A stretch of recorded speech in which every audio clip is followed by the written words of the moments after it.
ಅವರಿಗೆ ಒಂದು ನಮ್ಮ ಸಮಾಜ ಕಡೆಯಿಂದ ಅವರಿಗೆ ಧನ ಸಹಾಯ ಮಾಡ್ಬೇಕಂತಂದ್ರೆ ನಮಗೆ ಅನ್ಕೊಂಡಿದ್ದೆ ಸರ್.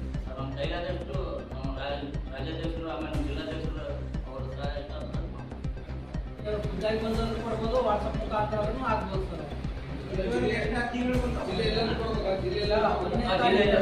ರಾಯಚೂರು ಜಿಲ್ಲೆ ಅಲ್ಲ ಸರ್. ಸರ್ ಇವತ್ತಿಂದ ಅನೌನ್ಸ್ಮೆಂಟ್ ಸರ್. 1ನೇ ತಾರೀಕು ಲಾಸ್ಟ್ ಡೇಟ್ ಇದೆ ಸರ್. 1ನೇ ತಾರೀಕು ಒಳಗಡೆ ಬಂದಿರತಕ್ಕಂಥ ಎಲ್ಲ ಅಪ್ಲಿಕೇಶನ್ಗಳನ್ನು ಕ್ರೋಢೀಕರಿಸಿದ ಮೇಲೆ ನಾವು ಅದರ ಡೇಟ್ ಇದು ಮಾಡ್ತೀವಿ ಸರ್. 2-3 ತಾರೀಕು ಮಾಡ್ತೀವಿ.